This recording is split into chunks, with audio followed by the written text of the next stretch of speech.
My name is Yeni Nuraprianti. I'm from A2 class speaking for Transactional Function on English Education Study Program at Tanjung Pura University. In this video, I would like to explain to you about the conversation gambits that we use when we have a conversation. There are so many ways to say the expression of the conversation gambits, but I will only give 3 examples of each part of the conversation gambits. Okay, let's get started. Okay, number 1, starting the conversation. To start the conversation, the first way we could say, I'd like to focus on how to properly write a formal email because it is very important for us to know, especially when we want to send an email to our lecturer. The second way, we could say, I would like to start by looking at the definition of gambits. The third way, we could say, I suggest we start talking about the types of conversation gambits. Next, number 2, asking for your partner's opinion.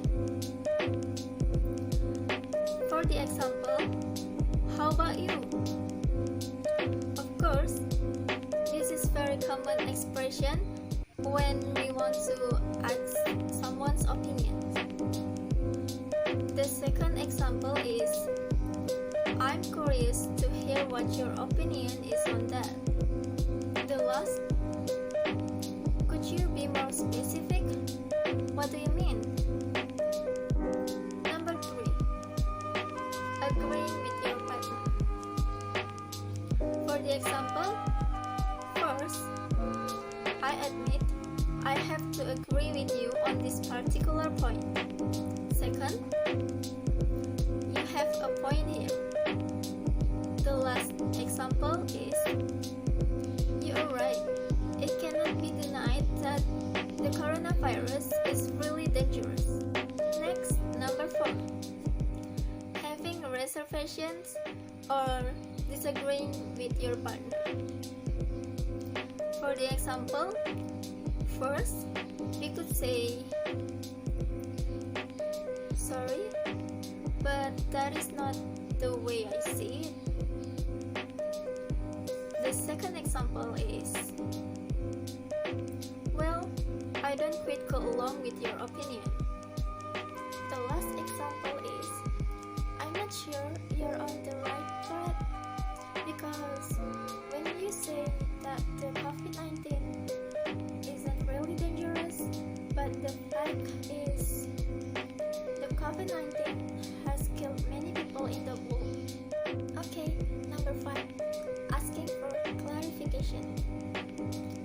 I have 3 examples of this expression. So first, sorry, could you repeat what you just said? Second, I'm afraid I did not quite get what you just said. And last, could you explain this to me once more, please?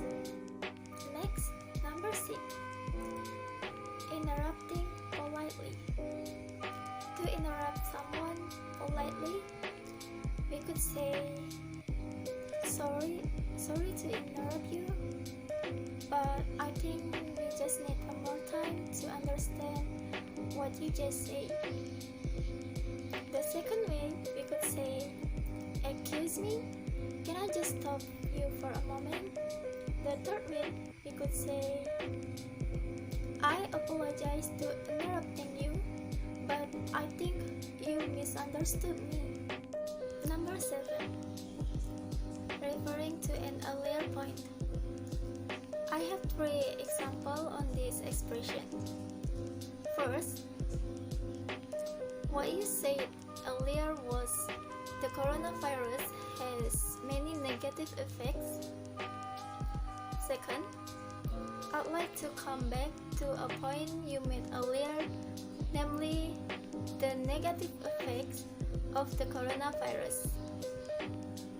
The last, I'd like to pick up on what you said about the coronavirus has many negative effects. Next, number 8. Taking the conversation in a new direction. To taking the conversation in a new direction, first we could say, I would like to bring up another issue, or let us look at another important issue. Second, so far we have only looked at the advantages. Let's now consider the drawbacks.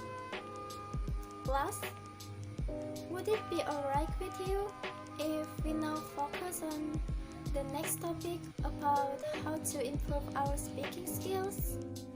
Okay, next, number 9, playing for time. I have 3 examples on these expressions. So first, we could say, so what you are basically saying is that many students have a fear of speaking in front of many people. Is that right? Second, we could say, I'm trying to figure out how what you said relates to what we said about the student fear of speaking in front of many people. Last, we could say, so what you are saying is the students have a fear of speaking in front of many people. Okay, next, number 10, summarizing. To summarize the conversation, first we could say, we have spent a lot of time talking about how to improve our speaking skills.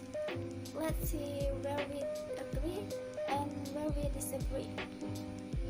Second, to put it in a nutshell, these gambits are very useful to take a conversation. Last, we could say, now let's quickly go through the issues again that have been raised. Okay, number 11, ending a conversation. This is the last part of the conversation gambits.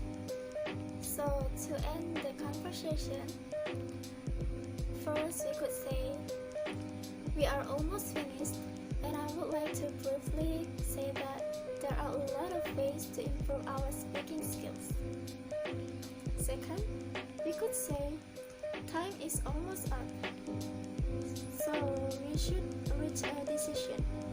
Last, this is in debate situations, we could say, I guess we agree to disagree, and we will have to make a conclusion.